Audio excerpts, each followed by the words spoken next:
Welcome to BPSC maker. दोस्तों आज है 27 अक्टूबर 2021 और 27 अक्टूबर 2021 से संबंधित बिहार करंट अफेयर्स और साथ ही राष्ट्रीय और अंतर्राष्ट्रीय घटनाओं से करंट अफेयर्स के जितने भी प्रश्न बनेंगे वो सभी मैं आपको इस वीडियो में बताऊंगा। लेकिन जो पिछले वीडियो में मैंने आपसे प्रश्न पूछा था सबसे पहले उसे देख लेते हैं। तो पिछले वीडियो का हमारा प्रश्न था कि हाल ही में मुजफ्फरपुर जिले के किस साहित्यकार को साहित्य मार्तंड सम्मान से सम्मानित किया गया है।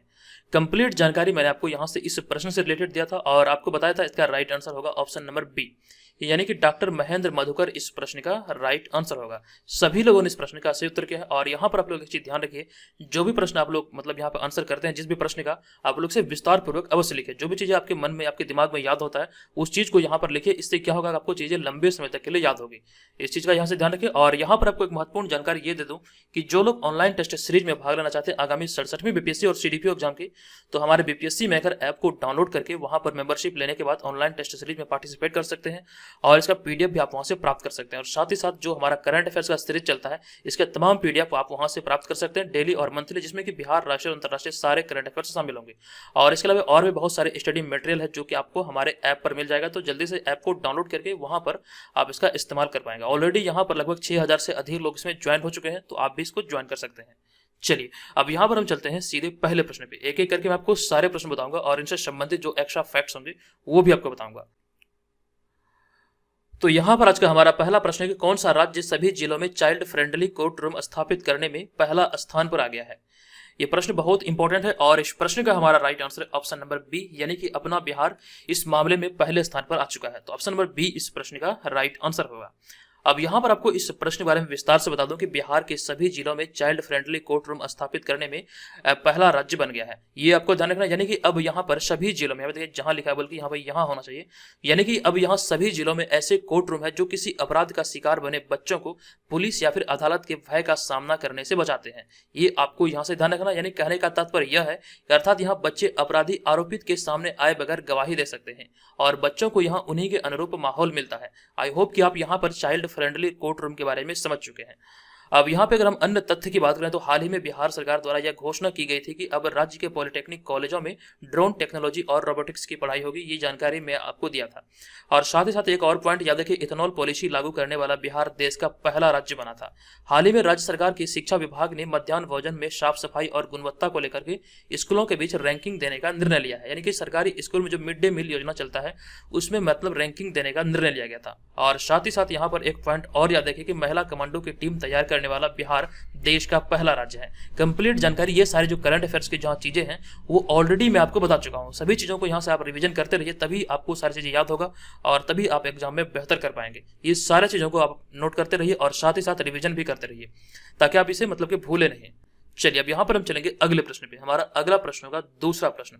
यह प्रश्न हाल ही में पंचम फेडरेशन कप चैंपियनशिप में बिहार पुरुष टीम ने किस टीम को 18-16 से हराकर फेडरेशन कप पर कब्जा जमाया है।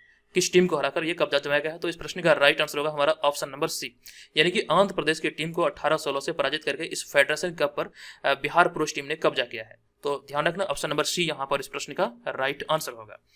अब यहाँ पर आपको इस प्रश्न के बारे में विस्तृत जानकारी दे दूं कि हाल ही में 20 से 23 अक्टूबर तक उत्तर प्रदेश के बुलंदशहर में चैंपियनशिप फेडरेशन कप का आयोजन किया गया था, जिसमें कि बिहार पुरुष टीम ने आंध्र प्रदेश को 18-16 से हराया है और फेडरेशन कप में बेस्ट शूटर का अवार्ड बिहार के अभिनव आनंद को मिला है।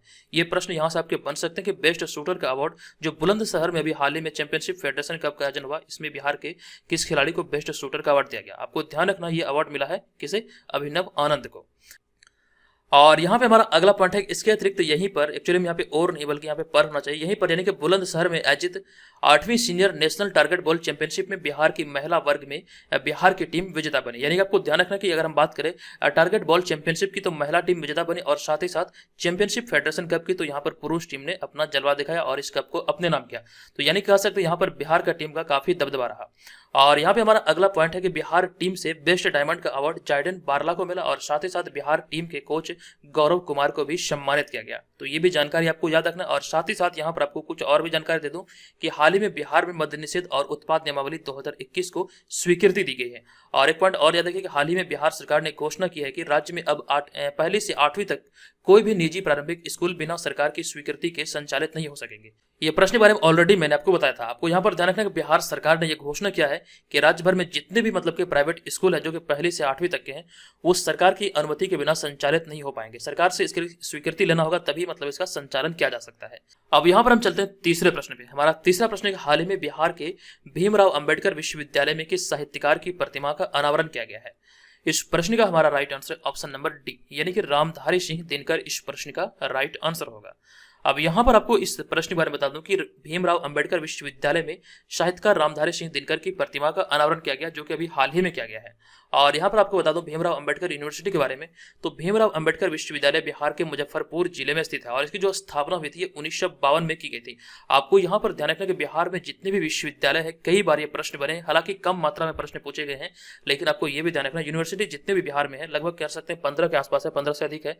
तो सारे यूनिवर्सिटी जो भी मतलब कि टॉप यूनिवर्सिटी है, सभी को आप मतलब कि इसका स्थापना वर्ष और साथ ही साथ किस जिले में अवस्थित है, इसका मुख्यालय कहाँ पर है, यानी कह सकते हैं इसका कार्यालय कहाँ पर है, ये तमाम चीजें यहाँ से आपको याद रखना चाहिए। तो भीमराव अंबेडकर यूनिवर्सिटी जो ये मुजफ्फरपुर जिले में स्थित है और इसकी जो स्थापना हुई थी ये 1952 में की गई थी। और यहाँ पे अगर हम बात करें रामधारी सिंह दिनकर की, तो रामधारी सिंह दिनकर का जन्म 23 सितंबर 1908 को बिहार प्रांत के बेगूसराय जिले के सिमरिया में हुआ था। ये जानकारी यहाँ से आपको याद रखना है। और साथ ही साथ कुछ पॉइंट और है, उनकी महान रचनाओं में रश्मि रथी और परशुराम की प्रतीक्षा शामिल है और उन्हें उनकी रचना उर्वशी के लिए ज्ञानपीठ पुरस्कार से सम्मानित किया गया था और उनकी मृत्यु 24 अप्रैल 1974 को हुई थी। अब यहाँ पे हम बात कर रहे हैं ज्ञानपीठ पुरस्कार की, और रामधारी सिंह दिनकर के बारे में ऑलरेडी मैं आपको कई बार बता चुका हूँ। अब यहाँ पर आपको बताना है कि ज्ञानपीठ पुरस्कार से रामधारी सिंह दिनकर को कब सम्मानित किया गया था। आप यहाँ पर जानते हैं उर्वशी के लिए उन्हें ज्ञानपीठ पुरस्कार से सम्मानित किया गया था, लेकिन आपको बताना है कि ज्ञानपीठ पुरस्कार जो मिला था ये कब मिला था। ठीक है, अब यहाँ पर हम चलेंगे अगले प्रश्न पे। हमारा अगला प्रश्न होगा चौथा प्रश्न। यह प्रश्न कि भारत का पहला संपूर्ण पत्थर से बना स्तूप बुद्ध स्मारक दर्शन संग्रहालय बिहार के कौन से जिले में 2022 तक बनकर पूरा हो जाएगा। यह निर्माण कार्य चालू है और ये 2022 तक बनकर पूरा होगा। इसका निर्माण किस जिले में किया जा रहा है। इस प्रश्न का हमारा right answer option number C यानी कि बिहार के वैशाली में किया जा रहा है। ऑप्शन नंबर सी यहाँ पर इस प्रश्न का राइट आंसर होगा। अब यहाँ पर आपको इस प्रश्न के बारे में विस्तृत जानकारी दे दूं कि देश का पहला संपूर्ण पत्थर से बना स्तूप बुद्ध स्मारक दर्शन संग्रहालय 2022 तक वैशाली जिले में बनकर पूरा हो जाएगा और यह संग्रहालय 72 एकड़ जमीन में फैला होगा, यानी कि इसकी जो मतलब कि क्षेत्रफल होगा, ये संग्रहालय जितने भूभाग में होगा ये 72 एकड़ में फैला होगा। और यहाँ पे हमारा अगला पॉइंट है कि इस स्तूप का व्यास 131 फुट और ऊंचाई 128 फुट होगी और इसके निर्माण में कुल 36,000 पत्थर लगाए जाएंगे और इसके लिए राजस्थान के बंसी पहाड़ से पत्थर मंगाए जा रहे हैं। अब यहाँ पे बात रही है राजस्थान की, तो अब मैं आपको यहाँ पर बता दूं कि ताजमहल का जो निर्माण हुआ है, मकराने की खान से ही संगमरमर के पत्थर मंगाकर ताजमहल का निर्माण किया गया था। तो उसी आधार पर यहाँ पर आपको ध्यान रखना है कि राजस्थान के बंसी पहाड़ से ये पत्थर मंगाया जा रहा है जो कि इसका निर्माण किया जाएगा और ये बिहार के वैशाली में इसका निर्माण हो रहा है। अब यहाँ पर अगला पॉइंट में लिखा गया कि इस स्तूप में 1500 पर्यटकों को बैठने की क्षमता होगी और इसकी लागत लगभग 315 करोड़ रुपए है और इसके निर्माण से बिहार के पर्यटन क्षेत्र को बढ़ावा मिलेगा। आपको ध्यान होगा कि पर्यटन को बढ़ावा देने के लिए बिहार सरकार बहुत ज्यादा प्रयास कर रही है और इस विषय में पिछले 4 से 5 वर्षों में बहुत कार्य हुआ है। आप सभी जानते हैं, मैंने बहुत सारी चीजें आपको बताया है। और यहाँ पे आगे लिखा गया इस संग्रहालय में लाइब्रेरी, गेस्ट हाउस, म्यूजियम आदि की व्यवस्था की जाएगी। और यहाँ पे हम लोग चर्चा कर रहे हैं वैशाली की, तो आपको ध्यान होगा मैंने आपको बताया कि बिहार में 9 प्रमंडल है और वैशाली जो है ये तिरहुत प्रमंडल के अंतर्गत आता है और इसकी सीमा मुजफ्फरपुर, समस्तीपुर, पटना और सारण के साथ लगती है। और साथ ही साथ एक पॉइंट मैंने आपको कुछ दिन पहले बताया था कि हाल ही में वैशाली जिले के दीपेश कुमार ने नेपाल में आयोजित अंतर्राष्ट्रीय स्तर पर हुए एथलेटिक्स दौड़ प्रतियोगिता में स्वर्ण पदक जीता है। ये प्रश्न ऑलरेडी मेरा बताया हुआ प्रश्न है। तमाम चीजों को यहाँ से अपनी कॉपी में जरूर नोट कीजिए। ये सारे फैक्ट्स जो है ये विस्तृत जानकारी आपको बहुत ज्यादा हेल्प करेगा और अगर आपको वीडियो से अगर सच में हेल्प मिले, अगर आपको लगे कि मेरा मेहनत आपको बहुत ज्यादा पसंद आ रहा है और ये आपके लिए बहुत ज्यादा कारगर सिद्ध हो सकता है आने वाले समय में, तो प्लीज वीडियो को लाइक करके चैनल को जरूर सब्सक्राइब करें। यह हमारे लिए एक सपोर्ट होगा कि आप चीजें पसंद कर रहे हैं तभी आप मुझे मतलब कि लाइक कर रहे हैं और सब्सक्राइब कर रहे हैं। ठीक है, इस चीज का यहाँ पर ध्यान रखिएगा। अब हम चलते हैं अगले प्रश्न पे। हमारा अगला प्रश्न होगा 5वां प्रश्न। यह प्रश्न हाल ही में T20 विश्व कप में सर्वाधिक विकेट लेने वाले गेंदबाज कौन बने हैं। इस प्रश्न का हमारा right answer option number B यानी कि साकिब अल हसन इस प्रश्न का राइट आंसर होगा। ये बांग्लादेश के ऑलराउंडर हैं और ये विश्व के ऑलराउंडरों में से एक है और आपको ध्यान रखना इस प्रश्न का राइट आंसर होगा हमारा ऑप्शन नंबर बी। अब यहाँ पर आपको इस प्रश्न पर बता दूं कि बांग्लादेश के स्टार ऑलराउंडर साकिब अल हसन पाकिस्तान के पूर्व कप्तान शाहिद अफरीदी को पीछे छोड़कर टी20 विश्व कप के इतिहास में सर्वाधिक विकेट लेने वाले गेंदबाज बन गए हैं। आप जो यहाँ पर इस इमेज में देख रहे हैं यही है बांग्लादेश के ऑलराउंडर साकिब अल हसन। आपको ध्यान रखना इन्होंने जो रिकॉर्ड तोड़ा ये पाकिस्तान के शाहिद अफरीदी का मतलब कि रिकॉर्ड तोड़ा। शाहिद अफरीदी का नाम था टी20 विश्व कप के इतिहास में 39 विकेट लेने का। यहाँ आप इस पॉइंट में देख सकते हैं इससे पहले अफरीदी ने 34 मैचों में 39 विकेट लिए थे, लेकिन इस रिकॉर्ड को अभी हाल ही में ऑलराउंडर साकिब अल हसन ने तोड़ दिया। साकिब ने टी20 अंतरराष्ट्रीय मैच में भी सर्वाधिक विकेट लेने वाले गेंदबाजों की सूची में शीर्ष पर है। ये जानकारी आपको यहाँ पर याद रखना है, लेकिन एक कंडीशन यहाँ पर यह है, मैं बात कर रहा हूँ विश्व कप की, टी20 विश्व कप की, यानी कि टी20 विश्व कप में ये रिकॉर्ड पहले था शाहिद अफरीदी के नाम पर, लेकिन अब यह हो चुका है साकिब अल हसन के नाम पर। यहाँ पर आप जान रखिएगा विश्व कप की चर्चा की जा रही है। अब यहाँ पे हम लोग विश्व कप की चर्चा कर रहे हैं तो आपको बता दूं कि आईसीसी टी20 विश्व कप 2021 का आगाज 17 अक्टूबर 2021 को ओमान में हुआ है और आईसीसी टी20 विश्व कप 17 अक्टूबर से लेकर के 14 नवंबर तक चलेगा और यह टी20 विश्व कप का 7वां संस्करण है।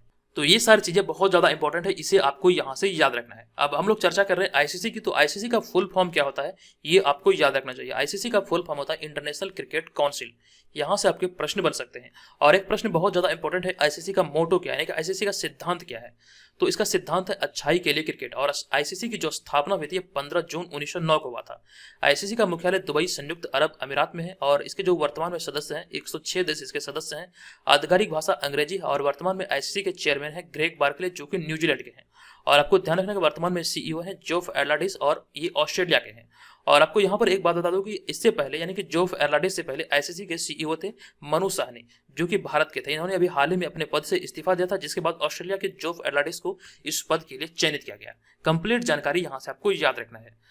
चलिए अब यहाँ पर हम चलते हैं अगले प्रश्न पे। हमारा अगला प्रश्न होगा छठा प्रश्न।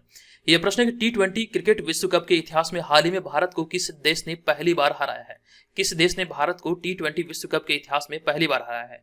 इस प्रश्न का हमारा right answer option number C, यानी कि पाकिस्तान ने अभी हाल ही में भारत को टी20 विश्व कप के इतिहास में पहली बार हराया। ऑप्शन नंबर सी इस प्रश्न का राइट आंसर होगा। अब यहाँ पर आपको इस प्रश्न के बारे में विस्तृत जानकारी दे दूं कि हाल ही में 24 अक्टूबर 2021 को दुबई में भारत ने अपना पहला टी20 विश्व कप मुकाबला पाकिस्तान के विरुद्ध खेला और इसमें भारत को हार का सामना करना पड़ा। यह मैच 24 अक्टूबर 2021 को दुबई में हुआ था। और यहाँ पे हमारा अगला पॉइंट है कि पाकिस्तान ने आईसीसी टी20 विश्व कप 2021 सुपर 12 चरण के पहले मैच में भारत को 10 विकेट से पराजित किया है। और आपको यहाँ पर यह ध्यान रखना कि भारत की ओर से रखे गए 152 रन के लक्ष्य का पीछा करने उतरी पाकिस्तान की टीम ने 17.5 ओवर में बिना कोई विकेट गंवाए ही लक्ष्य को हासिल कर लिया। और यहाँ पर आपको यह ध्यान रखना कि हार जीत ये लगा रहता है, क्रिकेट है, ये खेल है और खेल में किसी टीम को अगर जीत मिलती है तो किसी टीम को हार का भी सामना करना पड़ता है। लेकिन इतनी बड़ी शर्मनाक हार ये भारत के इतिहास के टी20 के इतिहास में पहली बार भारत को मिला है। आपको ध्यान रखना इससे पहले भारत अब तक किसी भी मैच में, अगर हम बात करें टी20 की, तो भारत अब तक टी20 मैच में 10 विकेट से किसी भी टीम के विरुद्ध नहीं हारी थी। ये चीजें यहां से आप याद रखिए। और यहाँ पे हमारा अगला पॉइंट है कि पाकिस्तान की विश्व कप में भारत के खिलाफ यह पहली जीत है, जबकि इससे पहले भारत ने पाकिस्तान को टी20 विश्व कप में 5 बार हराया है। दोनों टीमों के बीच यह छठा मुकाबला था, यानी कि 5 मुकाबले जो इससे पहले हुए भारत इसमें विजेता रहे और यहाँ पे जो छठा मुकाबला ये हुआ 24 अक्टूबर को, तो इसमें भारत को हार का सामना करना पड़ा। अब यहाँ पर इन सब के अतिरिक्त कुछ और एक्स्ट्रा फैक्ट्स है जिसे हम लोग देख लेते हैं। तो यहाँ पे हमारा अगला पॉइंट है कि हाल ही में आईपीएल का 14वां संस्करण दुबई में ही आयोजित किया गया था और दुनिया के सबसे ऊंचे ऑब्जर्वेशन व्हील की शुरुआत भी दुबई में की गई है। और साथ ही साथ आईसीसी टी20 विश्व कप 2021 का आगाज 17 अक्टूबर 2021 को ओमान में हुआ था। और आईसीसी टी20 वर्ल्ड कप एक 2020 अंतर्राष्ट्रीय चैंपियनशिप प्रतियोगिता है जिसका संचालन आईसीसी यानी कि इंटरनेशनल क्रिकेट काउंसिल करता है। और यहाँ पे अगला पॉइंट है कि आईसीसी टी20 वर्ल्ड कप हर 2 साल बाद आयोजित किया जाता है और इसमें सभी 20 ओवरों में खेले जाते हैं, यानी कि सभी जो मतलब मैच होते हैं ये 20 ओवरों का होता है। अब यहाँ पे हमारा अगला पॉइंट है कि अभी तक इसके 7 संस्करण हो चुके हैं। इसका पहला संस्करण 2007 में खेला गया था, जो कि 2007 में दक्षिण अफ्रीका में खेला गया था, जिसमें कि भारत ने फाइनल मैच पाकिस्तान को हराकर जीता था। तो आपको ध्यान रखना कि इसके संस्करण के जो पहला संस्करण 2007 में था और इस संस्करण के विजेता थे भारत और इन्होंने पाकिस्तान को हराकर ये फाइनल मुकाबला जीता था। अब यहाँ पर हम लोग पाकिस्तान के बारे में कुछ पॉइंट को देख लेते हैं क्योंकि यहाँ से भी आपके प्रश्न बन सकते हैं। तो आपको बता दूं कि पाकिस्तान भारत के पश्चिम में स्थित एक इस्लामिक गणराज्य है और 21 करोड़ की आबादी के साथ यह दुनिया की 5वीं बड़ी आबादी वाला देश है। और साथ ही साथ आपको ये ध्यान रखना कि पाकिस्तान में दुनिया की दूसरी सबसे बड़ी मुस्लिम आबादी है और ये पहली मुस्लिम आबादी जो सबसे अधिक मुस्लिम आबादी है किस देश में है, आई थिंक आपको ये याद होगा, ये इंडोनेशिया में है। शायद मैंने आपको शायद पहले बताया था, एक्चुअली मैं भी यहाँ पे कंफ्यूज कर रहा हूँ, शायद इंडोनेशिया ही है जहाँ पर दुनिया की सबसे अधिक मुस्लिम आबादी आवास करती है। अब यहाँ पर इसी में हमारा अगला पॉइंट है कि यह 8,81,913 वर्ग किलोमीटर क्षेत्र में फैला 33वां सबसे बड़ा देश है। ये भी ध्यान रखना। और साथ ही साथ पाकिस्तान का जन्म सन 1947 में भारत के विभाजन के फलस्वरूप ही हुआ था। ये आपको यहाँ से ध्यान रखना है। और पाकिस्तान की जो राजधानी ये है इस्लामाबाद, और पाकिस्तान का सबसे बड़ा शहर है कराची, राज्य भाषा है उर्दू, और राष्ट्रपति है आरिफ अलवी, और जबकि प्रधानमंत्री यहाँ के हैं इमरान खान। अब हम चलते हैं अगले प्रश्न पे। हमारा अगला प्रश्न है, हाल ही में जारी एक रिपोर्ट के अनुसार अक्षय ऊर्जा के मामले में भारत विश्व में कितने स्थान पर है? इस प्रश्न का हमारा राइट आंसर है ऑप्शन नंबर सी, यानी कि भारत इस मामले में अक्षय ऊर्जा के मामले में 5वें स्थान पर है। ऑप्शन नंबर सी यहाँ पर इस प्रश्न का हमारा राइट आंसर है। आपको यहाँ पर इस प्रश्न के बारे में विस्तार से बता दूं कि अक्षय ऊर्जा के मामले में भारत अपने कुल क्षमता के करीब 37% यानी कि 141 गीगावाट के साथ विश्व में 5वें स्थान पर है। और हमारा यहाँ पे अगला पॉइंट है कि हाल ही में अंतर्राष्ट्रीय सौर गठबंधन मुख्यालय में संयुक्त राष्ट्र की स्थापना के 76 साल पूरे होने के उपलक्ष्य में जलवायु परिवर्तन पर विचार गोष्ठी का आयोजन किया गया। आपको ध्यान रखना कि 24 अक्टूबर को हाल ही में संयुक्त राष्ट्र स्थापना दिवस मनाया गया, और इसी के अवसर पर जलवायु परिवर्तन पर विचार गोष्ठी का आयोजन किया गया था, जिसमें यहाँ पर यह बातें निकल कर आई कि भारत अब इस मामले में 5वें स्थान पर आ चुका है। और आपको यहाँ पर बता दूं कि इसी आयोजन में संयुक्त राष्ट्र के महासचिव एंटोनियो गुटेरेस, जो कि वर्तमान में संयुक्त राष्ट्र के महासचिव हैं, तो एंटोनियो गुटेरेस ने अपना एक वीडियो संदेश जारी करते हुए भारत की तारीफ की। और यहाँ पे हमारा अगला पॉइंट है कि वर्तमान में वैश्विक तापमान वृद्धि को 1.5 डिग्री सेल्सियस तक सीमित रखने के लिए काफी काम करने की आवश्यकता है, और इसके लिए भारत वर्तमान में अक्षय ऊर्जा के क्षेत्र में 2030 तक के लक्ष्य को सामने रखकर काम कर रहा है। ये आपको यहाँ पर ध्यान रखना कि मतलब कि जो तापमान में जो वृद्धि हो रही है, ये आपको ध्यान रखना 1.5 डिग्री सेल्सियस तक ही सीमित रखना चाहता है, और इसे 2030 तक के मतलब कि लक्ष्य को सामने में रखकर इसमें भारत अक्षय ऊर्जा के क्षेत्र में काम कर रही है। अब यहाँ पे अगर हम बात करें अक्षय ऊर्जा की, तो अक्षय ऊर्जा या फिर नवीनकरणीय ऊर्जा में वे सारी ऊर्जाएं शामिल है जो कि प्रदूषण कारक नहीं है तथा जिनके स्रोत का क्षय नहीं होता है। जैसे कि हम बात करें तो सौर ऊर्जा, पवन ऊर्जा, जल विद्युत ऊर्जा, बायोगैस आदि नवीनकरणीय ऊर्जा के उदाहरण है। तो ये भी चीजें यहाँ से आपको ध्यान रखना। इस तरह के प्रश्न भी आपसे एग्जाम में पूछे जाते हैं। आपको ये सारे ऑप्शन दे देंगे, आपको पूछा जाएगा इनमें से कौन नवीनकरणीय ऊर्जा का स्रोत है। तो यहाँ पर आपको ध्यान रखना पड़ेगा, ये सारे आप जो यहाँ पे देख रहे हैं ये सारे नवीनकरणीय ऊर्जा के स्रोत है। अब यहाँ पर हम चलते हैं अगले प्रश्न पे। हमारा अगला 8वां प्रश्न है, हाल ही में यानी कि अक्टूबर अंतिम सप्ताह में संयुक्त राष्ट्र ने किस देश के लिए एक विशेष ट्रस्ट फंड की स्थापना की है? यह स्थापना भी हाल ही में अफगानिस्तान के लिए किया गया। तो ऑप्शन नंबर बी यहाँ पर इस प्रश्न का राइट आंसर होगा। अब यहाँ पर आपको इस प्रश्न के बारे में बता दूं कि संयुक्त राष्ट्र ने हाल ही में अफगानिस्तान के लिए एक विशेष ट्रस्ट फंड की स्थापना की है ताकि आवश्यक नकदी तत्काल उपलब्ध कराई जा सके। और इस फंड में पहला योगदानकर्ता जर्मनी है, यानी कि जर्मनी ने इस फंड में पहले योगदान किया है। और साथ ही साथ यहाँ पर आपको ध्यान रखना है, इसके लिए उसने 50 मिलियन यूरो दान किया है, यानी कि जर्मनी ने इसके लिए 50 मिलियन यूरो दान किया है, और इस मतलब के मामले में पहले स्थान पर है जर्मनी, मतलब कि दानकर्ता में। अब यहाँ पे हमारा अगला पॉइंट है, दरअसल 2021 में अगस्त 2021 में अफगानिस्तान में तालिबान के कब्जे के बाद दानकर्ताओं के फंड का उपयोग करके एक प्रणाली के माध्यम से यह विशेष ट्रस्ट फंड स्थापित किया गया है, और यह अफगान परिवारों को तरलता लाने के उद्देश्य से स्थापित किया गया। आपको ध्यान रखना 20 वर्ष के बाद, लगभग 20 वर्ष के बाद अगस्त 2021 में तालिबान का पुनः कब्जा हुआ है अफगानिस्तान पर। और इस कब्जे के बाद अंतर्राष्ट्रीय मुद्रा कोष यानी कि IMF ने यहाँ पर वित्तीय मदद देने के लिए अफगानिस्तान को मतलब कि मना कर दिया था, और ये मतलब कैंसिल कर दिया था। ये जानकारी यहाँ से याद रखिए, पहले भी मैं आपको बता चुका हूँ। और यहाँ पे हमारा इसमें अगला पॉइंट है कि संयुक्त राष्ट्र विकास कार्यक्रम के अनुसार 2022 के मध्य तक लगभग 97% अफगान परिवार गरीबी रेखा से नीचे रह रहे होंगे। यह भी हाल ही में संयुक्त राष्ट्र विकास कार्यक्रम के द्वारा कहा गया है। अब यहाँ पे अगर हम बात करें अन्य तथ्य की, तो आप यहाँ पर देख सकते हैं कि अफगानिस्तान की राजधानी है काबुल, और इसकी करेंसी जो है ये अफगानी है, और हाल ही में चर्चे में रहा बगराम एयरबेस अफगानिस्तान से ही संबंधित है। ये आपको ध्यान रखना कि बगराम एयरबेस अभी हाल ही में चर्चे में था, जो कि अफगानिस्तान से संबंधित है। और हमारा अगला पॉइंट है कि हाल ही में अंतर्राष्ट्रीय मुद्रा कोष, वही पॉइंट को यहाँ पे लिखा गया कि हाल ही में अंतर्राष्ट्रीय मुद्रा कोष ने तालिबान के कब्जे के बाद अफगानिस्तान को सभी वित्तीय मदद देने से मना कर दिया था। और हमारा नेक्स्ट और इंपॉर्टेंट पॉइंट है कि हाल ही में मुल्ला मोहम्मद हसन अंखुद को अफगानिस्तान का नया प्रधानमंत्री बनाया गया, और इसके अतिरिक्त अब्दुल गनी बरादर को उप प्रधानमंत्री बनाया गया। यहाँ पर उप शब्द छूट गया, आपको ध्यान रखना है। अब्दुल गनी बरादर को उप प्रधानमंत्री बनाया गया, जबकि अगर हम बात करें मुल्ला मोहम्मद हसन अंखुद को ये प्रधानमंत्री बनाया गया अफगानिस्तान का। तमाम चीजें यहाँ से आप लोग ही याद रखिए। अब यहाँ पर हमारा अगला प्रश्न है 9वां प्रश्न। यह प्रश्न हाल ही में भारतीय भारोत्तोलन महासंघ के अध्यक्ष कौन बने हैं? इस प्रश्न का हमारा राइट आंसर है ऑप्शन नंबर डी, यानी कि सहदेव यादव इस प्रश्न का राइट आंसर होगा। अब यहाँ पर आपको इस प्रश्न के बारे में विस्तृत जानकारी दे दूं कि हाल ही में सहदेव यादव को सर्वसम्मति से भारतीय भारोत्तोलन महासंघ का अध्यक्ष चुना गया है, और उनका कार्यकाल अगले 4 वर्ष यानी कि 2021 से 2025 का होगा। और इस बैठक में कुल 10 उपाध्यक्ष, 5 संयुक्त सचिव और कार्यकारी समिति के लिए 8 सदस्य सहित प्रधान सचिव व कोषाध्यक्ष भी चुने गए। लेकिन यहाँ पर आपको ध्यान रखना, अध्यक्ष पद के लिए अभी हाल ही में सहदेव यादव को चुना गया है। और यहाँ पे अगर हम बात करें भारतीय भारोत्तोलन महासंघ का मुख्यालय नई दिल्ली में है, और साथ ही साथ 1896 के बाद से भारतोलन ओलंपिक खेलों का भी हिस्सा है। और उसके अलावा अगर हम अन्य तथ्य की बात करें तो बहुत सारे पॉइंट यहाँ से आपके बन सकते हैं जो कि एग्जाम की पॉइंट ऑफ व्यू से बहुत ज्यादा इंपॉर्टेंट है। आप यहाँ पर देख सकते हैं हाल ही में भारत की भारोत्तोलक मीराबाई चानू ने टोक्यो ओलंपिक 2020 में भारत को रजत पदक दिलाया था। ये आपको ध्यान रखना है, अभी हाल ही में टोक्यो ओलंपिक जो आयोजित हुआ 2020 का, ये मतलब जापान के टोक्यो में आयोजित हुआ था। आपको ये ध्यान रखना है, अभी रिसेंटली में ये आयोजित हुआ जापान के टोक्यो में, टोक्यो 2020। और यहाँ पर मीराबाई चानू ने भारत को भारोत्तोलक में रजत पदक दिलाया है। अब यहाँ पर आपको बता दूं कि 1896 के बाद से भारोत्तोलन ओलंपिक खेलों का हिस्सा रहा है। ये जानकारी यहाँ से ध्यान रखें। और साथ ही साथ भारोत्तोलन को ट्रैक एंड फील्ड एथलेटिक्स में क्षेत्र के इवेंट के रूप में 1896 में ग्रीस के एथेंस में उद्घाटन संस्करण में शामिल किया गया था। ये जानकारी यहाँ से आपको याद रखना है। और अगर हम बात करें सन 2000 के सिडनी ओलंपिक में पहली बार ओलंपिक में महिला भारोत्तोलन इवेंट को शामिल किया गया था। अगर हम बात करें महिला श्रेणी की तो महिला भारोत्तोलन को पहली बार यहाँ पर सिडनी के ओलंपिक सन 2000 में शामिल किया गया था। ये जानकारी यहाँ से आप याद रखिए। और यहाँ पर एक पॉइंट और है कि वह संस्करण भारत के लिए एक ऐतिहासिक संस्करण था, जहां पर कर्णम मल्लेश्वरी 69 किग्रा भार वर्ग में कांस्य पदक जीतने वाली पहली भारतीय वेटलिफ्टर बनी थी। और कर्णम मल्लेश्वरी ओलंपिक पदक जीतने वाली पहली भारतीय महिला है। तमाम जानकारी यहां से आपको याद रखना है।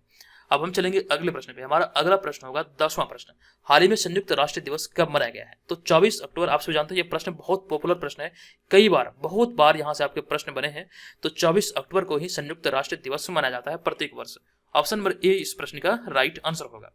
अब यहाँ पर आपको बता दूं कि 24 अक्टूबर को हर वर्ष संयुक्त राष्ट्र दिवस मनाया जाता है, क्योंकि 24 अक्टूबर 1945 को ही संयुक्त राष्ट्र की स्थापना की गई थी। ये जानकारी यहाँ से आपको याद रखना है। और आपको बता दूं कि संयुक्त राष्ट्र एक अंतर्राष्ट्रीय संस्था है जिसका उद्देश्य अंतर्राष्ट्रीय कानून को सुविधाजनक बनाने के सहयोग, अंतर्राष्ट्रीय सुरक्षा, आर्थिक विकास, सामाजिक प्रगति, मानव अधिकार व विश्व शांति के लिए कार्य करना ही इसका उद्देश्य है। और अगर हम बात करें संयुक्त राष्ट्र की तो इसका मुख्यालय न्यूयॉर्क में है और न्यूयॉर्क अमेरिका का सबसे बड़ा शहर है।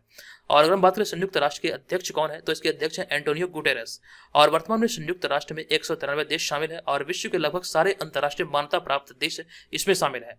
और आपको यहाँ पर यह भी ध्यान रखना है, इस संस्था की संरचना में आम सभा, संयुक्त परिषद, आर्थिक व सामाजिक परिषद, सचिवालय और अंतर्राष्ट्रीय न्यायालय आदि शामिल है। इस मतलब कि संयुक्त राष्ट्र में तमाम चीजें यहाँ से आप लोग नोट कर लीजिए। और जो लोग नोट नहीं करना चाहते, जिसके पास समय का अभाव है, हमारे बीपीएससी मेकर ऐप को डाउनलोड करके वहां से इन सारी चीजों का पीडीएफ प्राप्त कर सकते हैं। अब यहाँ पर हम लोग चर्चा कर रहे हैं संयुक्त राष्ट्र की। संयुक्त राष्ट्र की स्थापना 24 अक्टूबर 1945 को हुई थी और संयुक्त राष्ट्र अधिकार पत्र पर 50 देशों के हस्ताक्षर के साथ ही इसकी मतलब की स्थापना हुई थी। और इसका मुख्यालय न्यूयॉर्क के मैनहट्टन टापू में है। और अगर हम बात करें सदस्य की तो 104 देश इसके सदस्य हैं, अभी मैंने आपको बताया। और संयुक्त राष्ट्र की जो आधिकारिक भाषा यह है अंग्रेजी, फ्रांसीसी, रूसी, स्पेनिश, अरबी और चीनी। और महासचिव है एंटोनियो गुटेरेस। अब यहाँ पर हम चलते हैं अगले प्रश्न पे। हमारा अगला प्रश्न होगा 11वां प्रश्न, मोस्ट इंपोर्टेंट प्रश्न है। यह प्रश्न हाल ही में 51वां दादा साहब फाल्के अवार्ड किसे दिया गया है? तो इस प्रश्न का हमारा राइट आंसर है ऑप्शन नंबर बी, रजनीकांत। इस प्रश्न का राइट आंसर होगा, यानी कि ऑप्शन नंबर बी यहाँ पर इसका सही उत्तर होगा। आपको यहाँ पर बता दूं कि स्टार फिल्म अभिनेता रजनीकांत को 51वें दादा साहब फाल्के पुरस्कार से हाल ही में सम्मानित किया गया है। और इस अवार्ड के लिए रजनीकांत के नाम की घोषणा अप्रैल में ही की जा चुकी थी। अप्रैल 2021 में इसकी घोषणा की गई थी और हाल ही में ये भी प्रदान किया गया। उन्हें यह पुरस्कार 25 अक्टूबर 2021 को दिया गया है। अब यहाँ पे अगर हम बात करें अभिनेता रजनीकांत के फिल्मी करियर की तो अभिनेता रजनीकांत ने अपने एक्टिंग करियर की शुरुआत तमिल सिनेमा में अपूर्व रागंगल फिल्म से किया था। ये भी जानकारी आपको यहाँ से ध्यान रखना। और उनके शानदार अभिनय के कारण रजनीकांत को भारत सरकार द्वारा वर्ष 2000 में पद्म भूषण और 2016 में पद्म विभूषण से सम्मानित किया जा चुका है। ये भी जानकारी यहाँ से ध्यान रखें। और यहाँ पे हमारा अगला पॉइंट है कि दादा साहब फाल्के पुरस्कार भारत सरकार की ओर से दिया जाने वाला एक वार्षिक पुरस्कार है जो किसी व्यक्ति विशेष को भारतीय सिनेमा में उसके आजीवन योगदान के लिए दिया जाता है। यानी कि ये मतलब कि पूरे लाइफ टाइम का अचीवमेंट होता है और इसी के लिए दादा साहब मतलब फाल्के पुरस्कार दिया जाता है। और यहाँ पे हमारा अगला पॉइंट है, इस पुरस्कार का प्रारंभ दादा साहब फाल्के के जन्म वर्ष 1969 से हुआ था और उस वर्ष राष्ट्रीय फिल्म पुरस्कार के लिए आयोजित 17वें समारोह में पहली बार यह सम्मान अभिनेत्री देविका रानी को प्रदान किया गया था। यानी कि अगर हम बात करें पहला दादा साहब फाल्के पुरस्कार किसे दिया गया तो आपको यहाँ से ध्यान रखना कि अभिनेत्री देविका रानी को यह पुरस्कार दिया गया था। और यहाँ पे अगर हम बात करें इस पुरस्कार स्वरूप क्या क्या चीजें प्रदान की जाती है तो इस वाले पॉइंट पे आप यहाँ पे देख सकते हैं कि वर्तमान में इसके तहत पुरस्कार स्वरूप 10 लाख रुपए और स्वर्ण कमल दिए जाते हैं। तो कंप्लीट चीजें याद रखिए। अब यहाँ पर हम चलते हैं अगले प्रश्न पे। हमारा अगला प्रश्न है 12वां प्रश्न, हाल ही में किस देश ने एक नया सीमा कानून पारित किया है? इस प्रश्न का हमारा राइट आंसर चीन, यानी कि ऑप्शन नंबर ए इस प्रश्न का राइट आंसर होगा। अब यहाँ पर आपको इस प्रश्न के बारे में बता दूं कि हाल ही में चीन की विधायिका ने एक नया सीमा कानून पारित किया है जो कि राज्य और सेना को क्षेत्र की रक्षा करने तथा चीन के क्षेत्रीय दावों को कमजोर करने वाले किसी भी कार्य का मुकाबला करने का प्रावधान करता है और इसे ये छूट प्रदान करता है। और यह नया सीमा कानून पूर्वी लद्दाख में भारतीय और चीनी सेनाओं के बीच जारी गतिरोध के बीच अपनाया गया है, जो कि अभी हाल ही में जारी किया गया चीन सरकार के द्वारा। और यहाँ पे हमारा अगला पॉइंट है, यह कानून पारित होने के साथ ही चीन ने भूमि सीमाओं की गतिविधि में तेजी से कदम बढ़ाया और साथ ही साथ जो पूर्वी और दक्षिणी चीन सागर के विवादित जल में कार्रवाई करने के लिए प्रतिबद्धित होती है। और ये बहुत तेजी से मतलब ये कदम बढ़ा रही है चीन सरकार। और इस मामले में आप सभी जानते हैं चीन की जो मतलब नीति है, ये हड़प नीति को अपनाई है और मतलब कि इतिहास गवाह है ये, मतलब कि दूसरे राज्य की सीमा को ही हड़पने में लगी रहती है। अब यहाँ पे अगर हम बात करें अन्य तथ्य की, तो जून 2021 में चीन ने पूर्ण रूप से चलने वाली पहले बुलेट ट्रेन की शुरुआत की थी, ये यहाँ से देखिए। और साथ ही साथ वर्ष 2033 तक चीन ने अपना पहला क्रू मिशन मंगल पर भेजने की योजना बनाई है। ये सब जानकारी मैं आपको दे चुका हूँ। अब यहाँ पर हम चलते हैं आज के इस वीडियो के प्रश्न की ओर। आज के इस वीडियो का हमारा प्रश्न है कि हाल ही में बिहार राज्य वन एवं पर्यावरण मंत्री ने किस जिले के औराही हिंगना में 10 एकड़ क्षेत्रफल में मंकी पार्क बनाए जाने की घोषणा की है। कंप्लीट जानकारी मैंने आपको इस प्रश्न से रिलेटेड दिया, आपको बताना इस प्रश्न का राइट आंसर क्या होगा। आप कमेंट बॉक्स में जाइए, आप वहां पर जाकर इसका आंसर मुझे बता सकते हैं। और साथ ही साथ आपको ये ध्यान रखना, जो भी चीज आप लिखते हैं विस्तार पूर्वक लिखा कीजिए। और जो लोग हमारे ऑनलाइन टेस्ट सीरीज में भाग लेना चाहते हैं तो हमारे ऐप को डाउनलोड करके पार्टिसिपेट कर सकते हैं। तो दोस्तों आज के इस वीडियो में इतना ही, मिलेंगे नेक्स्ट वीडियो में, तब तक के लिए धन्यवाद, जय हिंद।